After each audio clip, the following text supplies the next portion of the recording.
So we have some of the most interesting, unique, and amazing meditations, I think, in the world. I mean, we have past life regression meditations, guided hypnosis meditations, Akashic record meditations, as well as healing meditations. Our meditations are pretty cool. And they're not just about stillness of mind and peace and sit there, I mean, we have those too. Don't get me wrong, but these are about meditations that are going to shift and change, and you're going to walk out of there feeling lighter, freer, healed, and even getting guidance and insight. So come down, experience one of our meditations. They're pretty badass. Hi, this is Christina Dam, and this is Liberate the Podcast, where we educate, motivate, inspire, and liberate your consciousness. Hi, I'm Catherine Auman. I'm Greg Lawrence. And we're part of the Liberate family, we're very happy to say. I do tantric dating workshops here for over a year and a half monthly. I recently did a talk here on the guided psychedelic journey, and of course I support my wife, Catherine, aka Catherine Auman Lawrence, in her tantric dating workshops. That's right, and we have some work that we're doing coming up together. So we wanted to get together and talk about relationships, something that we're teaching about relationships, how that relates to Tantra, all kinds of stuff like that. How personal development ties into all of that, both as an individual and as a couple, how people work individually and as couples to help improve advance themselves personally and spiritually. So I've been studying Tantra for actually over 30 years, and I in and out, so I was studying it, and I had lived in a Tantra ashram in India, and for a year, got deeply immersed in that, and was out dating about 6 years ago here in Los Angeles, trying to incorporate what I learned living in the Tantra ashram with the conventional Western dating scene, which was very difficult to figure out how to navigate. And that's how I wrote my book, Tantric Dating. But one of the things I did to try to find a partner was attend some local Tantra groups, and that's where Greg and I met. That's right, but we were with other people. I thought he was married, and I thought this married guy was checking me out and hitting on me, and I really didn't appreciate that at all. Totally inappropriate. I was not married. There was someone who I partnered with at some workshops, and Catherine saw me there with her a few times, just assumed that was my wife. And, as the single ladies out there will attest to, sometimes married guys hit on you, and you're like, please, I'm not that kind of girl. I thought it was insulting, actually. But anyway, found out he wasn't married, and we call it love at first touch. Oh, absolutely. And we were together for 2 years before we got married, just about 4.5 months ago. Yep, and it's been great. And so we, all that personal growth work we did and a lot of stuff we learned in Tantra, we attribute to our great relationship. Oh my God, I got so beat up on the path to this relationship. And just prior to this relationship, I was in a very bad relationship. And I realized I was there. I later realized I was there to learn some very important and some very hard lessons. So before Catherine and I got together, I had decided what I wanted, what I didn't want, what I needed, what I didn't need, what I deserved, what I didn't deserve, and brought that into the relationship. And we have worked out a way of living and being and loving and working together that's worked very well for us. And we want to share that with other people. So one of the things is, actually Greg taught me a lot about this. Usually people assume this is the woman's contribution to the relationship, which, I think I contribute some, but Greg really taught me, always been very adamant about, we talk through everything. Everything, we talk it through, and until it's done. Do you want to say more about that? Yeah, I think the important part is actually the part that you brought into it. I wanted to make sure and talk things out so there was no resentment in the air, because to me, resentment is just poisonous to relationships. We know that in our work with couples and with individuals, but the important part that you added was we're going to talk about it until it's done. Because a lot of people talk about things and they think it's done, but they're both sort of still angry. They're both holding things, and it doesn't go away. It pops up again. So this concept of talking about things until it's absolutely done, until there's no charge on it, is, I think, the most important part. So we have an agreement about that. And people think that they think it's done. But we have an agreement that, 6 months later, a year later, and go, I still have a little bit of stuff on that thing. Could we talk about that a little bit? Yes, we have an agreement, because like Greg said, I've been in previous relationships where that stuff's just simmering under the surface, and you get into a little snafu with the other person and it just explodes. Oh yeah, and then there was that time you said that. And it's like, we try to keep that totally clean and clear by clearing those things as they happen. And then if they're not done, I think as good personal growth and spiritual people, most of the people listening to this talk will, listening to this podcast will think, well, I talk things through. I know I used to think I did, but now I see that there's more that can be done to make sure that if we're going to live in the present moment, we've cleaned up the past moment. So it's continually checking in with myself and seeing, am I still a little bit upset about something you said this morning? Or am I still a little upset about that thing from a couple weeks ago or whatever? And just making sure. You said living in the present moment, and that's really the crux of that whole thing. So if one of us has an off mood, the other one says, hey, what's going on? Like, just my mood's a little bit off. The other person is not worrying that they're still upset about that thing that happened really this morning important. or yesterday or last month or last year, and spinning off into the past and getting worried. Yeah. We're able to be here and hold space for that person because maybe they don't feel so good.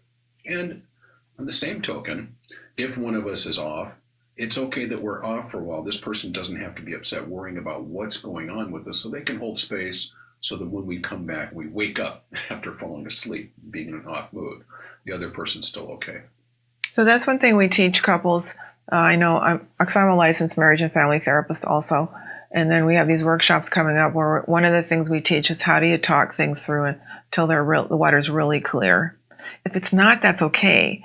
But you do have an agreement as a couple that you can come back. This comes from what we would say the throat chakra, which is having a clear channel through the throat chakra, because many people, like we carry tension in here, and I'll often ask people, where is the tension? I'll go, it's right in here.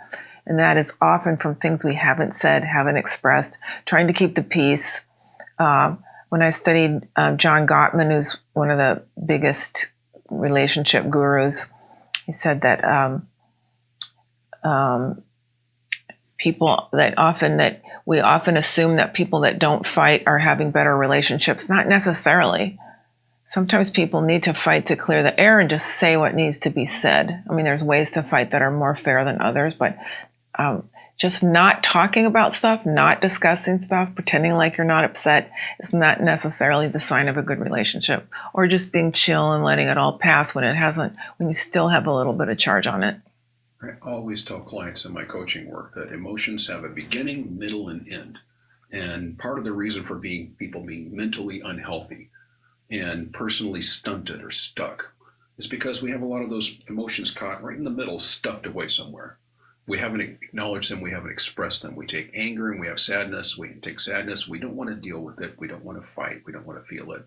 Right. So we stuff it away somewhere. And it's okay when it's up to here. When it starts getting to here, it's a little too much. And then when it's up here, I've had it. I've had it up to here. That's why it's also important, because you were talking about the fact that we talk things out, but we also teach people a specific framework. Yeah. There are some do's and don'ts involved in that talking things out, because there are mistakes that you can make even when you're just talking things out. They can just make things worse or prolong them. Like thinking I'm always right or something like that, you mean? Like attributing some motive to someone. You did that because is not a fair statement. Yeah. I can't possibly know why someone did something. Yeah. And that is an attribution of motive. It's mind reading, and you can't do that. Name calling, teasing. Yeah, that's one thing that's like a lot of people think it's teasing, and it's really very barbed.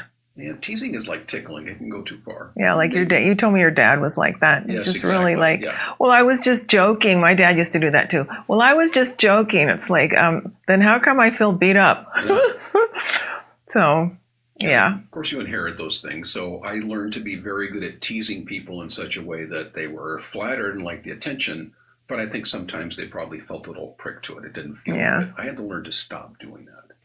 And that's another thing that just doesn't really belong in relationships, because it can go over the line. I'm glad you stopped that before we met. I am too. Another thing we really teach, so we have the part about communication, really talking about till it's done. And then I have a video called Really, Until It's Done, Really Done. And another thing we teach, since we both come from the tantric background, is being fully embodied. And most people in this culture assume they're in their bodies, but they're not really. And I always thought I was in my body. I was a dancer. I did yoga and everything. But then when I was living in the ashram, I realized those are all things I'm doing to my body. I'm not actually, my consciousness isn't in my body. So I have a tantric embodiment induction where we, it's kind of like a deep meditation where we go down in and we really feel what it's like to be inside our bodies. Some people for the first time, some people are aware of that. But when we're bodies, being with our beloved, with another person, being body to body, we're not just mentally experiencing them, but we're actually, there's more of a frequency connection happening. And then we can really feel who we're comfortable with, how we're comfortable with, what's going on in the space. And sex is a lot better. Yes, definitely. As a little footnote. As a major footnote. I wouldn't say that it's impossible to be in the present moment if you're not in your body, but it's much easier to be in the present moment when you are in your body. Yeah, and tell what's actually going on instead of what you think, what your fears thinks is going on or your mind thinks is going on, but actually being present, bringing that animal awareness, bringing that emotional awareness to your beloved, to your present situation.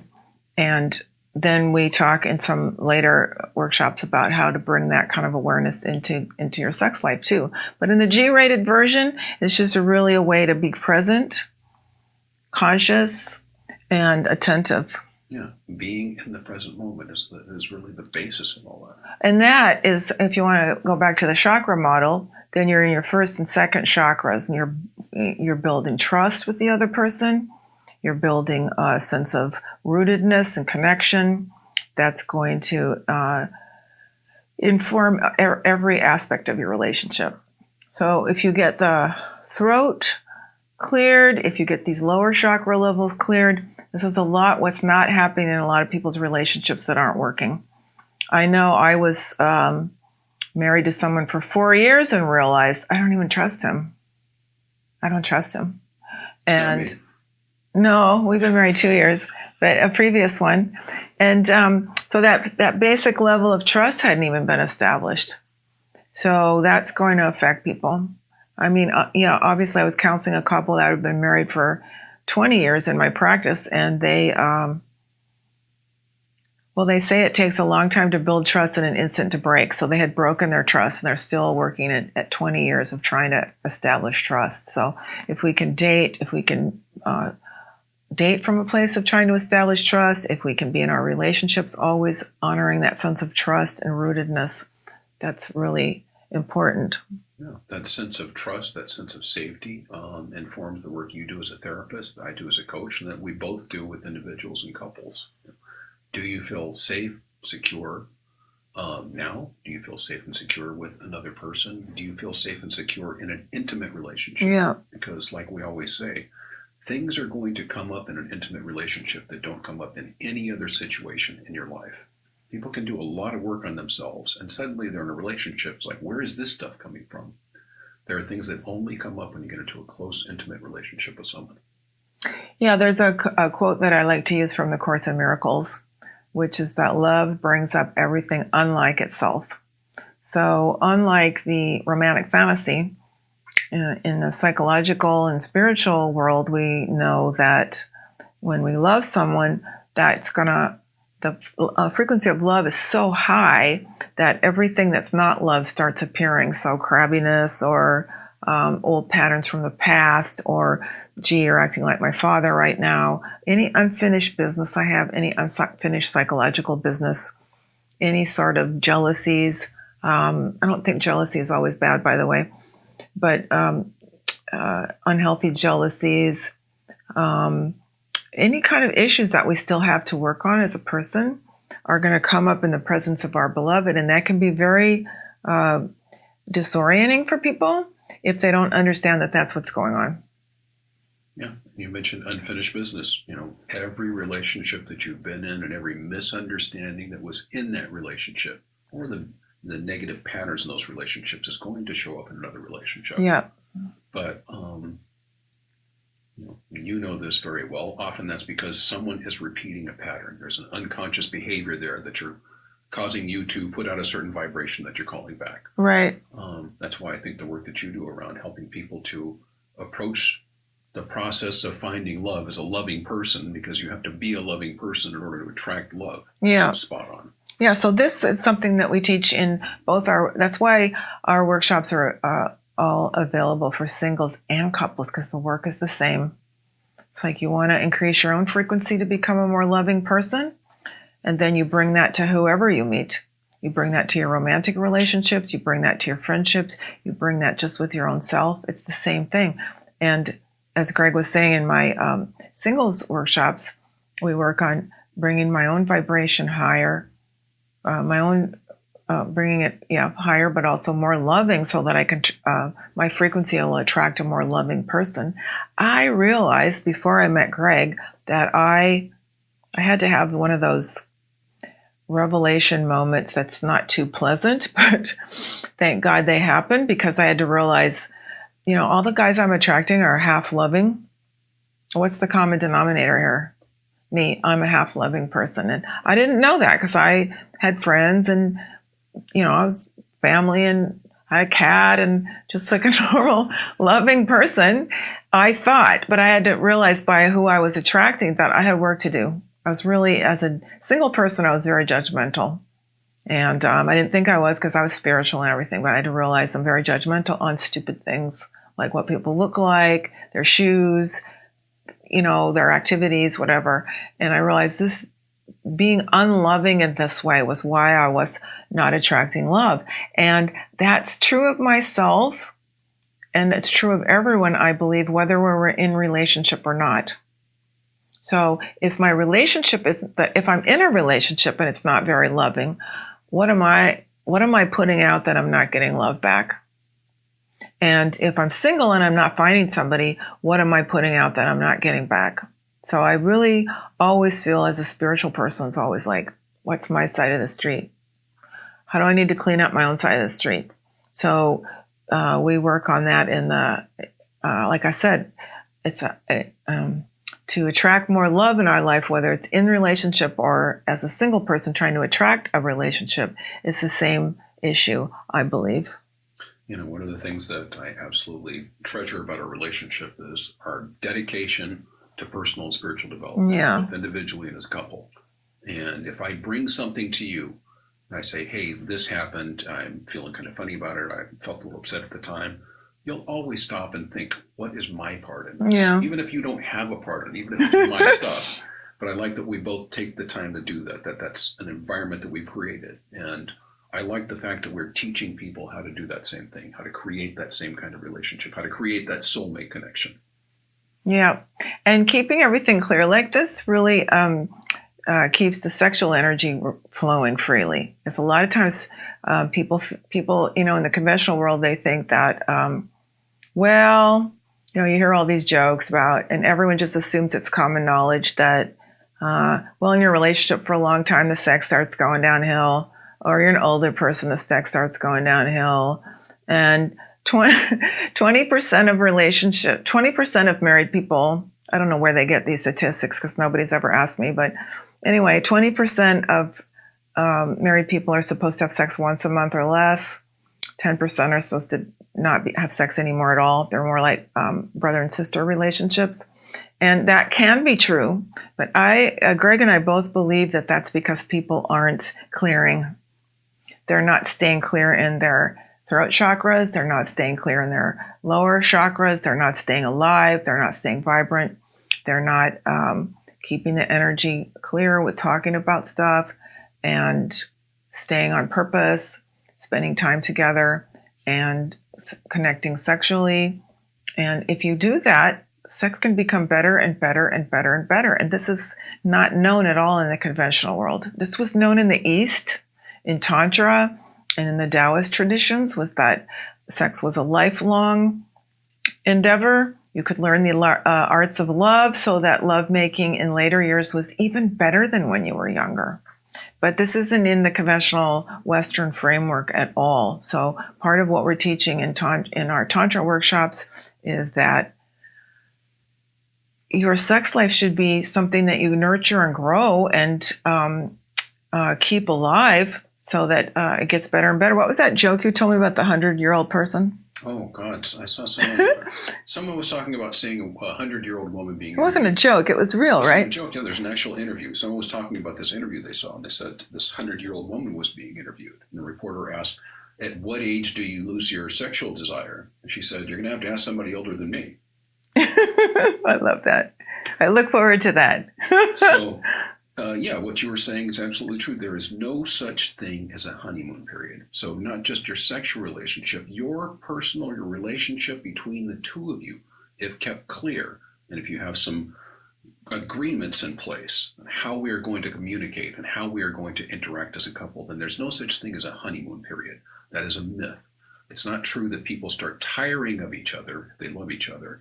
And it's not true that things get worse as time goes on. We've been together almost 2.5 years now, and it's every bit as good and even better in a lot of ways than when we first got together.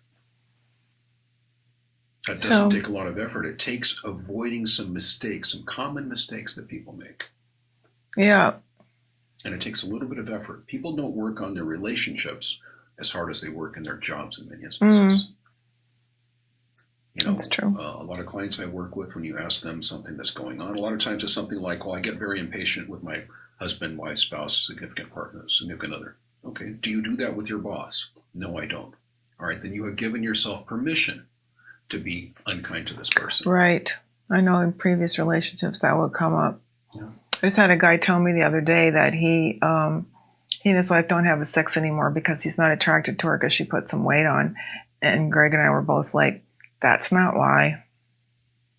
That's not why. There's something else there. There's something else there. They're not talking, or he's not really in touch with his own sexuality.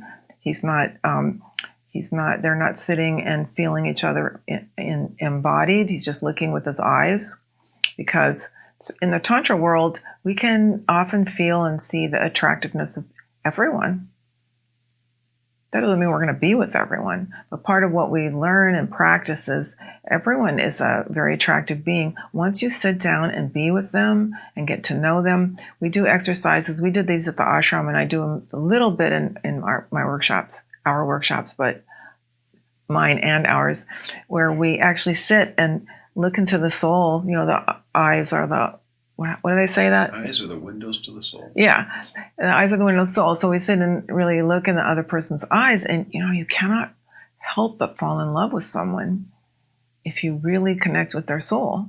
That doesn't mean it's going to be your partner. It doesn't mean you're going to go home with them. It may or may not. It's really irrelevant from that moment of really connecting. So if you really have that moment of connecting with someone, love is going to be there. And I think we need more love on the planet. So we strive to teach people how to be more loving, strive to become more loving myself, share more love in our relationship. Yeah, when we walk into some place where there are a lot of people, we're going to be doing some kind of work, like some sort of retreat or workshop or something. We know that pretty soon we're going to be in love with people in that room.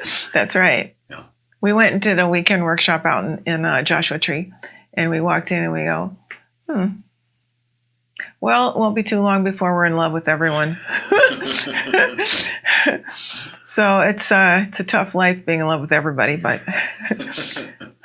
well, that's what that was the biggest thing I took away from your book, Tantric Dating. When we got together, I got your book and read it, and it just taught me that, like you say, especially in, say, the progressive or conscious community, we pride ourselves on not being prejudiced. People of different races and colors and ethnicities, religious views and so forth, but then when we get into personal situations like when we're dating, we become super prejudiced. All of a sudden, everything visual about that person, every flaw they have is up for grabs. We're trying to swipe left or swipe right and disqualify this person. And I realized that in my personal life, I'm doing that sometimes.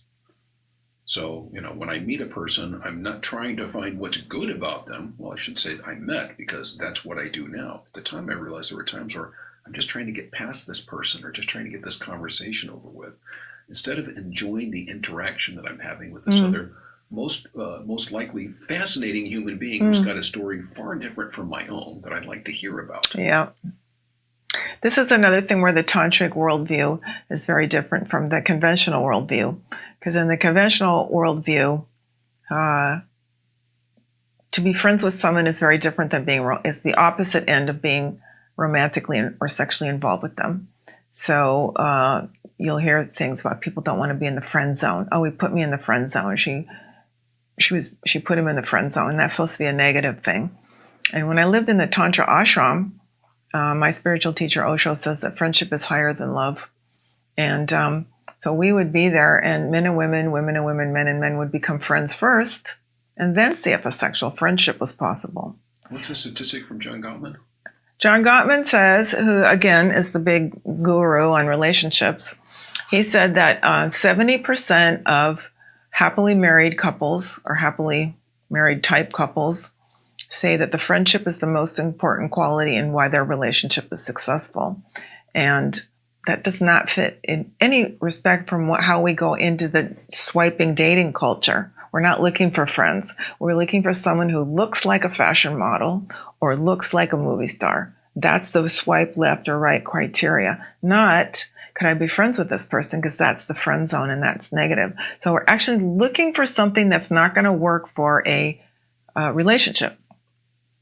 And people don't realize this. I didn't realize it until I started putting it all together and wrote my book. And then I was shocked because we think that those things are antithetical, that they don't go together. And in fact, Greg and I are BFFs, and you would like to have our sex life. It's fantastic. So it's possible to be great friends and lovers and to have what I call a sexual friendship. And that is I'd like to introduce that concept of having a sexual you're looking for your best friend who you also have a sexual friendship with, versus these kind of romantic relationships where you it's a very dramatic and hurts a lot and is considered romantic, but it's not. There's no basis of friendship in it. In fact, John Gottman, in his relationship theory, when couples are in trouble, when they come in for counseling because they're in trouble, the first thing they work on is trying to help build or repair the friendship, because successful relationships are built on friendship. So you see, we go out as single people not looking for friendship when friendship is the thing that will build that successful relationship. So Greg and I have worked on building our friendship, and this is another thing we teach is build that friendship. Yes, we have a great attraction, and that's very valuable to us. But day to day, we are enjoying that, and we're also enjoying our great friendship. And that is the part that you can really work on, because friendship it's not the opposite of intimacy in the slightest. I know some people teach that, but that is not our experience. No, not at all. It takes a great deal of comfort to be a great deal of work to be so comfortable with someone that you are their best friend and you are with them in your most vulnerable moments, and very comfortable doing so. And we both have outside interests and friends, but there are some relationships where people have to go outside the relationship for any friendship at all. It's almost like going outside the relationship for sex. How can you be together with someone living in the same place and not be the best of friends? Yeah. Well, I never was before, so I really see that it is one of the deep keys of a relationship that is what we all dream of. So we did a all-day workshop called Tantra, the Science of Creating Your Soulmate, and that's going to be coming up again a couple times this year. It's sold out. It was quite well attended, and that title, The Science of Creating Your Soulmate, is there's a quote from Osho. I don't know it exactly, but it's something about that. And what I loved about that when I first heard it was that there's something you can do to create a soulmate. It's not some magical thing that descends on you. It's not I see him across the crowded room and we live happily ever after. That certainly didn't happen with us. Like, that married guy is not my soulmate. And So there's something that you can do. So in our workshop, we teach what are the things that you can do to create a soulmate relationship, either as a single person so that you can attract a soulmate, or as a married person so you can take your relationship as it is with all its warts and turn it into a soulmate relationship. I believe if you are together, there's a reason you're supposed to be together or you'd be apart. So you may be breaking up in the future. But today, there's things you can do to create a soulmate relationship.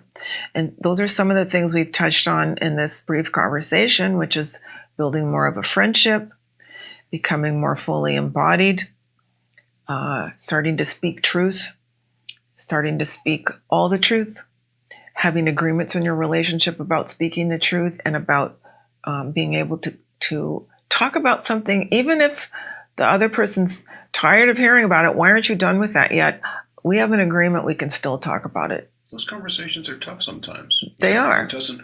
I certainly don't want to make it sound like it's something that's always easy. Sometimes they're tough conversations, but that's why we have an agreement, because it's very easy to let something slide and not talk about it because it's uncomfortable.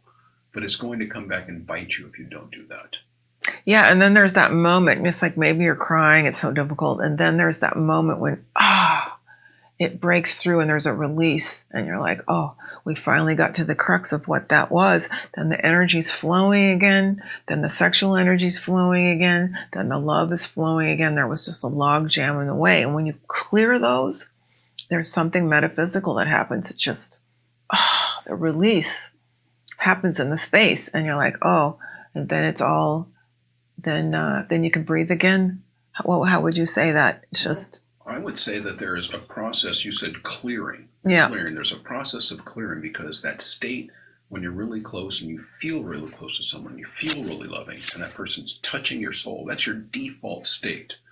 People are very invested in their story, so they think that that person did that and upset me, or this relationship is like that because this person is that way, or this thing happened. When a lot of times those are defenses that are coming up. Those are things that happen in past relationships. They're not real, I say sometimes. Sometimes you need to get past those things and work things out in your relationship, and then those things sort of fall away. There's not as much that's upsetting. You don't want to argue. You don't feel resentful. You don't get angry. These things start to go down as your trust in the relationship goes up, as you do this work. Yeah, exactly. So it's an ongoing process, and it is a process of clearing and getting you to your default state of love. Yeah, that's beautiful. And we find that, we're always open to more stuff coming up. That's another thing. But we find that we have less and less coming up because we can clear things in the moment. But I think we're both really willing for more love to bring up more unlike itself so that we can just continue to be closer. Yeah, absolutely.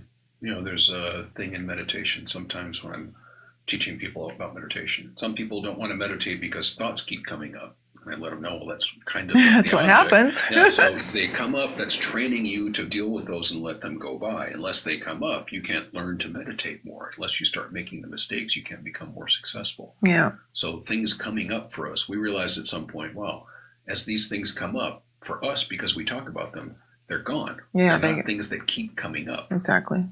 And if they keep coming up, that's because they're not done yet. Yeah, because we haven't talked about it until it's done.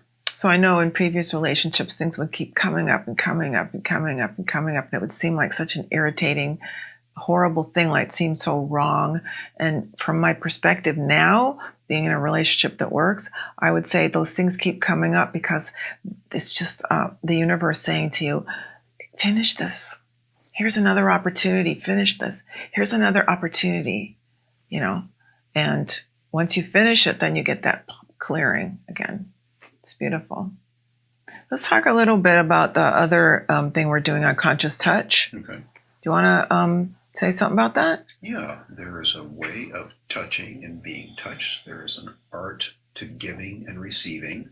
And a lot of people think, well, I'm touched and I'm hugged and I hug and I touch. But there's a way of being in the present moment of conscious touch that really takes things to another level. And this has to do with being in the present moment. Has to do with being embodied. It has to do with intention. And it sounds very complicated, but it's very simple. Should I do a simple exercise. Why don't you? It has to do with attention, not only intention, but attention. Yes, attention and intention. Why don't you do just a little? Okay, well, why don't you do this? Why don't you put your hand down? I'm going to let you do this yourself.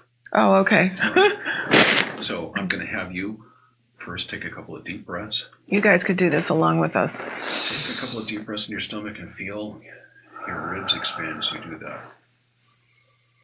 See if you can feel the breath going down your spine. It doesn't, but you can feel it energetically. As it goes down your spine, see if you can feel what the top of your legs feel like. If there's any tension in the arches of your feet, you can let your shoulders and neck just drop and relax. You feel that tension behind your knees starting to relax.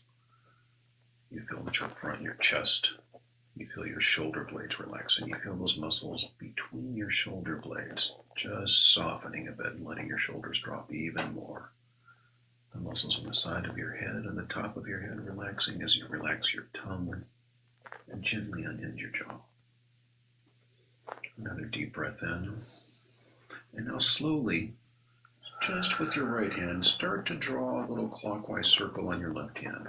And see if you can feel what it's like to touch your left hand. Feel that in your fingers.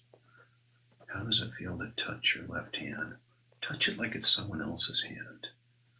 Feel that in your feelings. Isn't that divine? Just that sensation of touching. Let's do that for a second. Stroke your hand however you'd like. Now see if you can feel your left hand being touched. Someone else is stroking your hand. It feels lovely. That's harder. Yeah. It's harder to receive for a lot of people. That's why we teach a lot about receiving. People don't know how to receive. Feel yourself being touched. Now go back to feeling yourself touching. Feel your fingertips touching your hand.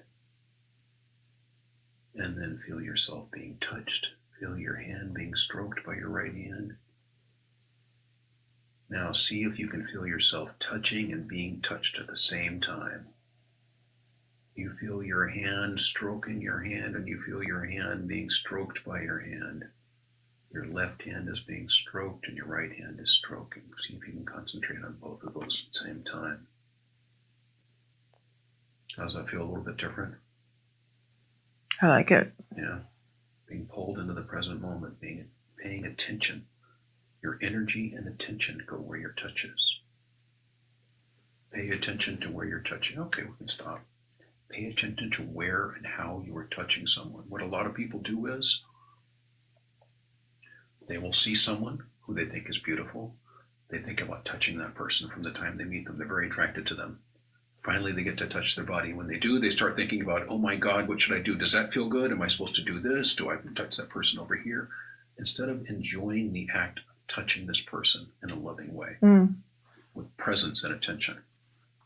There's more to it, but that's the basis of conscious touch. Being there, directing your attention and your energy to where you are touching or being touched.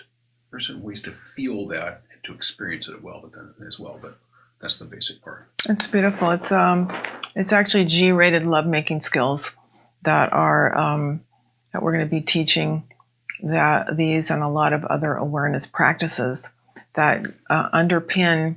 You know, Tantra is famous for having lots of advanced sexual techniques and so forth. And they're not really going to do anything be more than parlor tricks without this conscious meditative awareness on conscious touch underneath. And if you do learn these basic practices, all lovemaking will be transformed. So I like all of these teachings. You know, I have studied Tantra, Karetsa, Taoism, and different energetic work that has to do with sex. And yeah, there was a lot of techniques and a lot of breathing and moving and pulling and things. And the way that our practice evolved was really sort of stripping away all of the doing. There's much less doing and just being involved in it. And that's when we really started to move forward and discover the depths that we've discovered. Yeah, the depth of Tantra. Yeah. So that's what we try to impart to people. You know, there is a little bit of undoing necessary because we're used to doing, so you have to learn not to do so much and to be a little bit more. But we are conditioned in such a way that it's tough to just do that right out of the box. There's some exercises, some things you can go through to have yourself be here now. a little bit more than usual. Yeah, conventional sexuality is about doing this, doing that, and the other. We're not against that. We want to add to that the being quality of sex. Yes, So absolutely. there's doing and being. There's giving and receiving. There's feeling and relaxing, the yin and the yang. So when that's balanced, then people can blossom into their full sexuality and have the sex life of their dreams. It's incredible when you think about, I think about before how much sort of tension and contraction was involved in lovemaking. And, it should be just the opposite. You really should be able to just relax into it. And in full trust. Mentally, physically, spiritually. Just relax into it. Complete trust for the other person. Full trust without all that stuff between you. Because that's what a lot of reasons why people aren't making love anymore is because there's so much unsaid stuff. What we don't always point out, what some people pick up on, is that all of the things that we do, we have different workshops and we have different things that we teach people. All of those things are leading up to this experience of fully trusting another person when you make love with them. Exactly. Yeah, we're very sex positive. Yes, absolutely. So just to kind of recap, should we just kind of say what our main points were? Sure. So people who are trying to improve their relationships out there, people who are trying to find relationships, that's been my path for so many years. I just kept going. I just did not find good relationships. I just thought something was wrong with me. And actually, there were some things that needed to grow in me. Also, I found that the system out there is not conducive to finding love. So learning something about that. Then, so working on your own issues to find love, it can all pay off. Then, challenging the system, learning how to love in a more loving way. We teach that in tantric dating. Then once you're in relationship, learning how to, being embodied would be both single and with couples, learning how to clear everything, talk everything through so that the sex energy can be flowing freely instead of disjointed. Working together as a couple. And, there's another side of the coin to this, and that is that you work through your stuff, so to speak, by yourself and with another person to get to this state of ecstasy. But also that journey with another person, your interaction with them. And Tantra itself is another way of working on your stuff. Yeah. The process of being present with another person, of the things that we teach in various workshops are things that will help you work out things, unfinished business from your past, things that are keeping you blocked and stuck, Right. and keeping you from having the relationship that you can have. Yes, that's great. And also the quality of friendship. Yeah, absolutely. That is not opposite to romantic love. That is an integral part of the relationship that we're all looking for. Absolutely. So, what do you think? Is that a wrap? Yeah, so watch for us here at Liberate Hollywood. We have workshops individually, workshops and talks individually together, right? We're here at least once a month. Yeah. Probably more. We love it here. We're just going to move in. Yeah, it's like a home away from home. Thank you, Christina. We'd love to. We got this, we created the relationship of our dreams, and we like to help you do the same. We know it's possible for you. It does take some work. It took me a lot of work. It absolutely took me a lot of work. I got beat up along the way. It's well worth it. But it was really worth it. It's completely worth it. Everything I did to find a relationship of this quality is worth it, and we would really like to help you find it too. That's our mission. We are dedicated to sharing what we have learned with other people to help them. We're both individually and together trying to help people bring more love into their lives. So, thank you. Yeah, thank you. If you enjoyed this conversation, like it, subscribe, and share it with your friends. If you want some more amazing resources on your path of liberation, head over to liberateyourself.com and sign up for our mailing list. Connect with us on Facebook, Instagram at Liberate Hollywood, all one word, or Liberate Emporium, all one word. Until next time, liberate yourself.